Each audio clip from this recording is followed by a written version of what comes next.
welcome into another edition of Bama and Bourbon with Aaron Suttles from Alabama. I'm Lance Taylor for the next round right here on Roll Tide Pods. Like, subscribe, give us a thumbs up. Always brought to you by our friends at mybookie.ag. Use that code TNR Casino, 300% deposit bonus up to $2,000. Again, code TNR Casino at mybookie.ag. I like the shirt a lot. Yeah. We talk about the collective Alabama. Very, very important. Instrumental in the success of both the Alabama basketball and football programs. Can the normal Alabama fan purchase that? Yeah, it's our hard hat shirt. If you can't see, it's the hard hat on the tip of the state of Alabama outline. So yeah, this is a very basketball. European. I know some Alabama fans are going to roll their eyes when this is, but a good European cut with a good collar. Yeah. I like the color. Yeah. I dig Dog DeBoer for wearing black every single game. But that's a good change of pace. I love it. Yeah, and so how can people get it? Just go Alabama? Yeah, Alabama's in the shop. So big weekend, obviously, in basketball, 1 versus 2, What, which is is there insane. something going on? Yeah, I think so. You got an extra ticket for me, right? You know how many people have hit me up? I can't even imagine. Yeah, it's going to be crazy. Yeah, I was telling the guys on the show, and we'll get to basketball in 1 second, that normally for a lot of these big games, I'll have somebody, hey man, I've just got an extra. Nobody's reached out. No. I'm not reaching out to anybody because I know what a pain in the ass it is when people ask for tickets. But this literally is a $1,000 get-in ticket. We were in a meeting this week, and the director of athletics, Greg Burns, made a joke. Like, he's got a list of former athletes that have called. He's like, I don't have any tickets. Yeah. Like, it's the toughest ticket going right now. And I know, like, depending on who the athlete, like Jalen Hurts, and polarizing is he Alabama, is he Oklahoma. Like, if he called up, I bet Alabama could find him a ticket. Your Super Bowl MVP. Fresh off the Super Bowl, yeah, I'm sure they could. But the funny thing is, guys like that wait until like the day before. Yeah. If you're LeBron or one of those guys, there's that funny story of he wanted to see Steph play at where was he at Davidson in the NCAA tournament. He just called the day before and just rolled in with a squad. Yeah, there's certain people that can get that done. I wonder where you've got to be on the Alabama chain to be able to get that done. Like AJ McCarron, one of the most decorated players. I would think at AJ it's probably a no-go. AJ. No offense to AJ. No, I mean I just think the availability of tickets are not very good. Okay, because I've mentioned 2 former Alabama quarterbacks, we'll start with a little football and we'll work our way to 1 versus 2. 3 o'clock, Coleman Coliseum this weekend. Ryan Grubb, we talked about it a little bit, reunited, they're back together. Have you had any interactions with Coach Grubb? Yes, I had a phone interview with him last week, 15 minutes. There's a great story, a lot of positive feedback on Alabama. It was about 2,500 words, long read that I did on him. Man, what have I done? I haven't even popped the bottle yet. EJ Booz, we'll get to this. Big part of our show is the bourbon. But no, he goes into some really cool stuff, his philosophy on quarterback competitions, and I think most people think that, look, when Michael Penix rolled in from Indiana, that he just won that starting job. Wasn't the case. Washington had an incumbent starter back, so he goes through how he approaches a quarterback competition. He goes through sort of his 3 pillars of offense. Really good stuff. He's in the building. He's a force of personality now. I really like him. I think that the media is going to like him. He's really smart. But I think in terms of the staff, it's going to be his way or the highway. I think he's not afraid of confrontation. This is needed, though, right? I mean, it kind of got brought up, and you were one of the first to talk about it, and I know our man Brock, you were talking about it too. There are really good situations where you can have good cop, bad cop. Yeah, and I think it's needed, and I think it's good for the. Look, you can't just say yes to everything, and sometimes someone's got to step up and make a tough decision. That doesn't need to be at the level of a head coach. Obviously, the head coach is going to yay or nay ultimately on everything, but like when there are ideas going around in game planning, someone's got to say, we're going to do this, or we need to look into that, and sometimes you got to say, no, this is what we're doing. Okay, before we get back to Grubb, EG Booz. Emily Grace loves this, by the way, that they've got her own booze out. Cheers, by the way. Let's go. Okay, so you're going to learn something new. This is interesting. So, and again, I'm just going from our tasting notes that Chan brought me from Pink Package and the Beverage Place, which we'll tell you more about those guys in a minute. So, EG Booz is a Kentucky straight bourbon and rye whiskey. I don't think we've got the rye here. We've just got the straight bourbon. Inspired by a pre-Prohibition whiskey brand dating back to 1840 and its namesake, Edmund G. Booz. Real name, B-O-O-Z, no way. I swear, who was a famous importer and liquor dealer in Philadelphia. The term booze is often thought to have originated with Edmund Booz. Seriously? According to this, now in the election of 1840, Democrat incumbent President Martin Van Buren attempted to smear his Whig opponent, William Henry Harrison, by portraying him as a drunk. Harrison's team embraced the attempted slander, adopted a log cabin as his campaign symbol, and the symbol of frontier rusticness. Now, Harrison commissioned the E.G. Booz Distillery in Philadelphia to make log cabin-shaped whiskey bottles with the Booz, B-O-O-Z, surname featured prominently. Harrison allegedly gave away these booze bottles at campaign stops to potential voters. He embraced being a drunk, bottled in bond at 100 proof in Bardstown, Kentucky at his E.J. Booz, or E.G. Booz. I don't know why I get that mixed up. Philadelphia is everywhere this week. Win the Super Bowl, we got some booze. I do. I mean, where would booze come from? This can make sense. I can buy this in 1840. Edmund G. Booz, who was such a big importer and liquor dealer in Philadelphia. Booze had to come from somewhere, right? Booze hounds, yeah. I mean, I never knew that story. Yeah, I didn't either. I got a little heat with this one. Yeah. It's kind of a, I don't know, traditional middle-of-the-road bourbon. Smells very traditional. Tastes a little distinct on the palate, but it doesn't finish too hot. No, I mean... 100 proof. 100's a pop. 100 is a pop. Okay, so Ryan Grubb is obviously your offensive coordinator. Yeah. Kalen DeBoer and him will collaborate. Nick Sheridan, position name, is he still co-coordinator? I don't think all that's been worked out, although Coach DeBoer did say it in our signing day show on Wednesday from Bryant-Denny Stadium, which Jim Dunaway from the next round was involved in, that he's going to be coaching quarterback. Okay. So I still think, and no one's told me this, but I still think they may be worried. I don't know this. Again, no one's telling me anything, but I think dominoes fall. Like head coaches getting jobs in the NFL, and if you pull from the college rank, all those dominoes left to fall. Who knows? But I think they're hoping they can hold on. Yeah, like if Sark would have gotten the Cowboys job, obviously it goes to Schottenheimer, but boy, the dominoes that would have fallen with the Texas job opening up. So you mentioned his philosophy when it comes to quarterbacks. Austin Mack was a guy that he recruited. Yeah.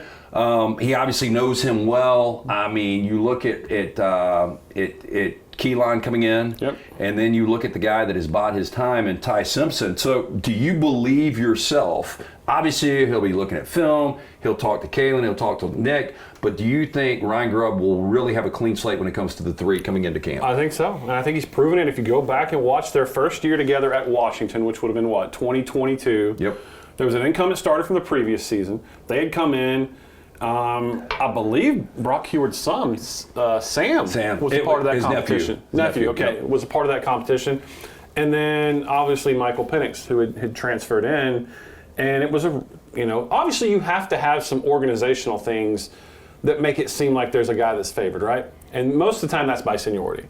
So the guy that comes out and takes the very first snap of practice, if you're doing is probably going to be Ty Simpson. And then it's going to be followed by Austin Mack. And then it'll be Keelan Russell. But then I honestly 100% believe it's an open competition. Yeah. So you really wouldn't be surprised if any of the three start game one? I really wouldn't. And that's not to dismiss Ty or to dismiss Austin or to hype up Keelan or any of them. I don't know who's going to win.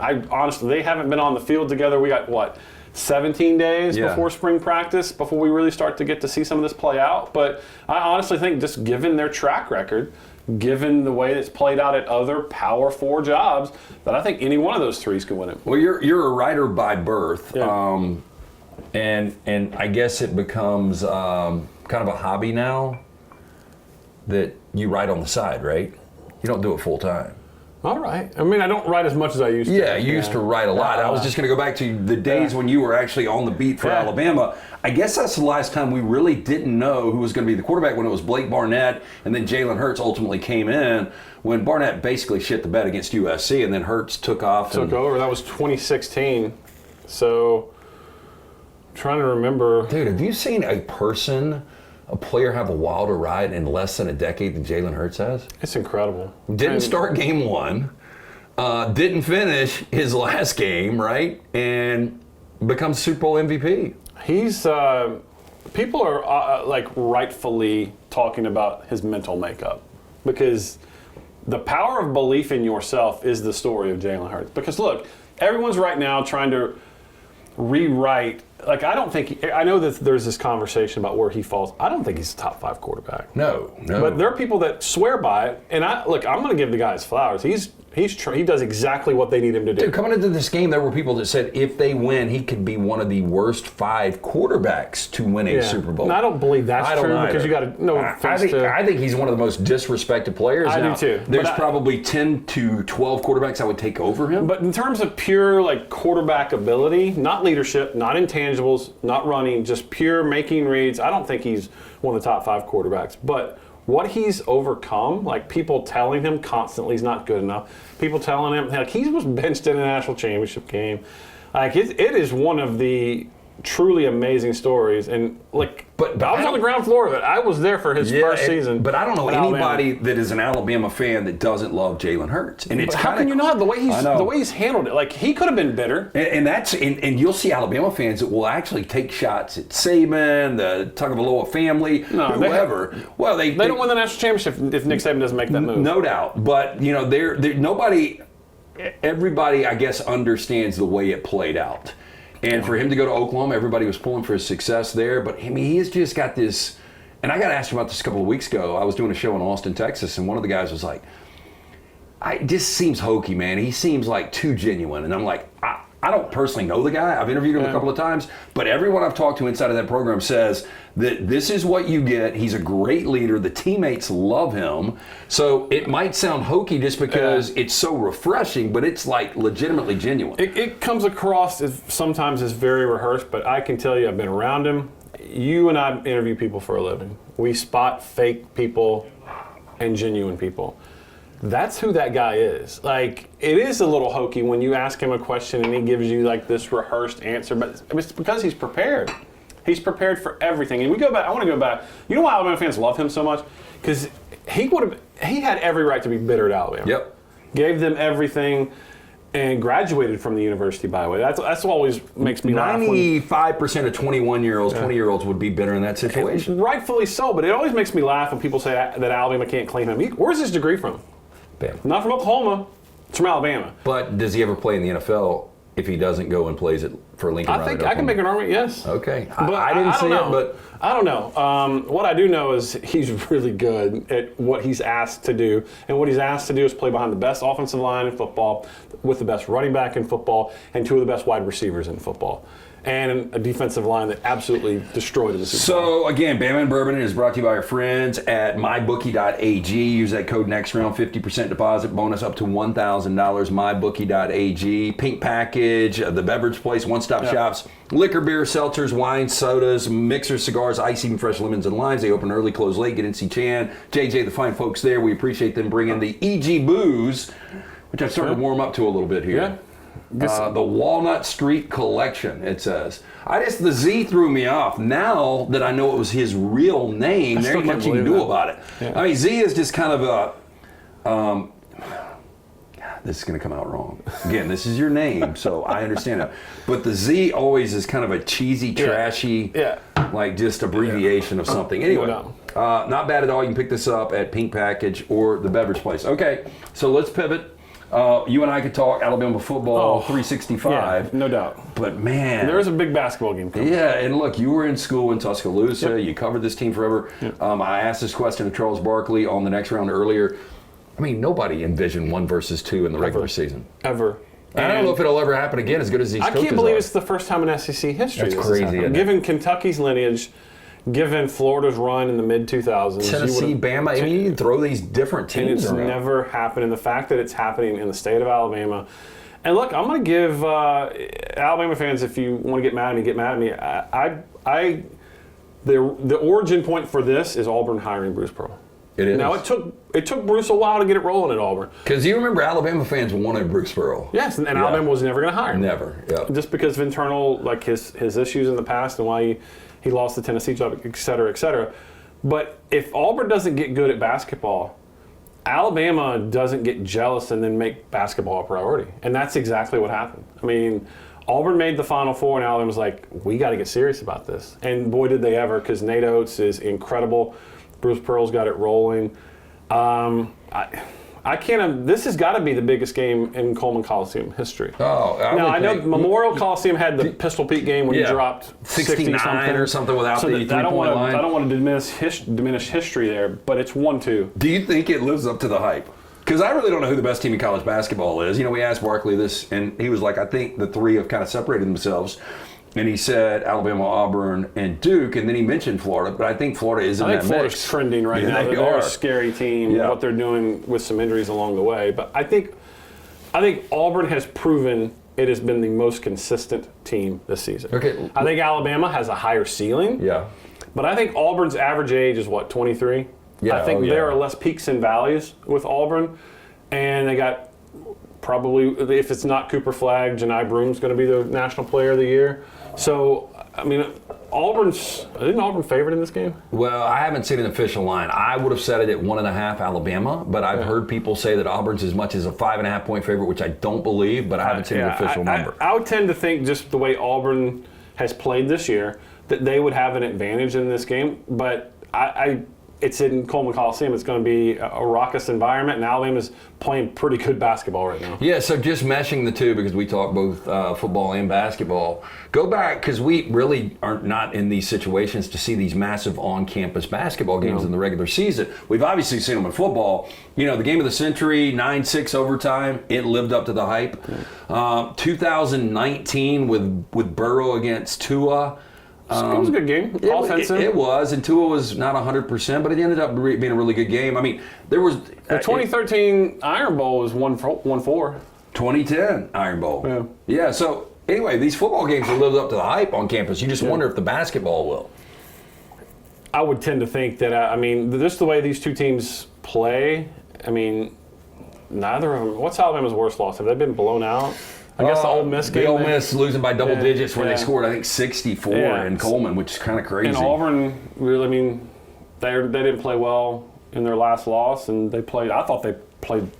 I would have been surprised had they won that Duke game. Is LeBaron Philon healthy? I mean, he looked at this last game against Texas, but the 4 or 5 games before, he really struggled. And you would talk to people that are kind of somewhat on the inside, and they were like, he's kind of battling something. I think he was dealing with some stuff, but the way he got to the rim was really impressive against Texas, and shot the ball well as well. So and Jaron Stevenson. Finally, we had a Jaron Stevenson sighting in 2025. So I think their top 3 scorers were bench scorers. You throw in Aiden Holloway on top of that, which is.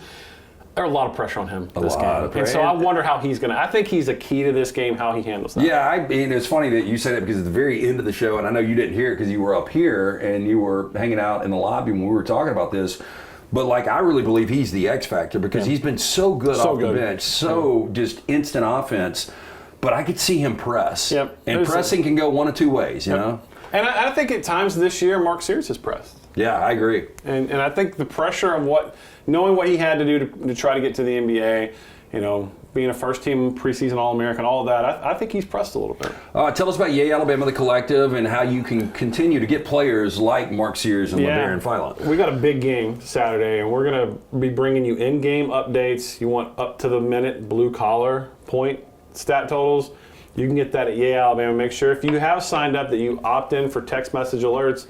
We won't blow your phone up only a few times a game, but stuff that you're going to want to see. We're going to have football players in the stands taking social media videos. It's going to be a wild time. So what is your plan on, game day getting there? I think the doors open at 7:30 a.m. It's free admission for all the students and everybody that wants to come by, but is it one of those where you're going to go down on a Friday night? Is it a full weekend? I'll be there tomorrow. We got a lot of planning to do.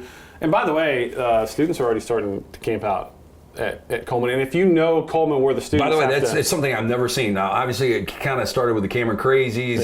The kids outside of Neville do it all the time. There's some other places sprinkled here and there. I've never seen it in Tuscaloosa. No, and look, and there's not, if you know where the Crimson Chaos enters, it's not there's a road and then there's stairs. So there's not a lot of room to camp out there. But I've already seen a tent. The first tent is right outside the door. So, we're going to get there. We're going to try to hook up with Reese Davis, who I know you guys talked to this week. Yeah, we did a couple days ago. He'll be there. So we're trying to blow this one out because it's truly a historic game. We're used to seeing that at Bryant-Denny. We're not used to seeing this kind of game at Coleman. Okay, so I don't, if you haven't played with MyBookie before, mybookie.ag, Put in that code next round, 50% deposit up to $1,000. Cool thing about it is now when you go online 24/7, you can wager, and these numbers won't be up yet as we record this, but when you get to Saturday, not only can you play side and total and team totals and things like this in the Auburn Alabama game, but also player props. A lot of fun. So, wager $10 here, $25, whatever you're comfortable with, but there's a lot of things going on at mybookie.ag. Again, code next round, 50% off the deposit bonus up to $1,000. Where are we on the EG Booze? After a few drinks, it starts to heat you up. That's what happens to me, man. So we normally do this on Tuesday. We're doing it on Thursday now, but I'm like, damn, I'm kind of in my mode now. Yeah, you're ready to get the weekend started. Let's go. You're a golfer. I'm not, but I can hit the golf course. Weather's been shitty out there. Get on a boat. It's whatever. cold today. It is. This is basketball weather, right? It is. Okay, so one more time, Pink Package, Beverage Place pickup if you're going to be watching at home. If you don't have a ticket, if you're like me, you're going to be on the couch, stop by one of those 2 great locations. Go see Chan, JJ, tell them we sent you. Pick up a bottle of the EG Booze and any of your party favors that you need. And one more time on the collective. Yay-alabama.com. Make sure you signed up. We got a lot of momentum going, a lot of cool content on there right now. Yeah, big game, and obviously the spring and basketball season is going to get bigger and better. It doesn't matter what happens Saturday. Both of these teams, if they continue to trend in the direction they're trending, they're going to be number 1 seeds. And who knows, we might see this game. A lot tougher for game. Alabama to be a number 1 seed. What's that? A lot tougher for Alabama. Yeah, I mean, look, it is. I do think they need to win this game. I mean, they got brutal finish. 4 games left with against top 5 competition right now. No, Tennessee fell or whatever. Okay, if you're just guessing at this moment, they obviously play Saturday in Coleman, Neville to end the regular season. Yeah. Do you think we see them again in the postseason, either in Nashville or somewhere along the journey to San Antonio? No. Okay. No. What if we got them 4 times? SEC championship, national championship. I don't know if the state's ready for that. Oh my gosh! I wonder how many people would travel. I mean, for a Final Four with both in it, everybody. Is it San would Antonio go. this year? Yeah. I'll go. I've only been to one Final Four in my life, but if both Alabama and Auburn are there, I will find a way to We'd go have to. Yeah, road trip it. Yeah, well, Bama and Bourbon is there. Anyway, be safe out there. Again, Roll Tide Pods, like, subscribe, give us a thumbs up if you know somebody that likes bourbon, Alabama basketball, football. Make sure you tell them to check this out and to share and to like, and of course, support Yay Alabama. We appreciate everything. Have a great, safe week. Enjoy the game. We'll be back next week right here on Bama and Bourbon.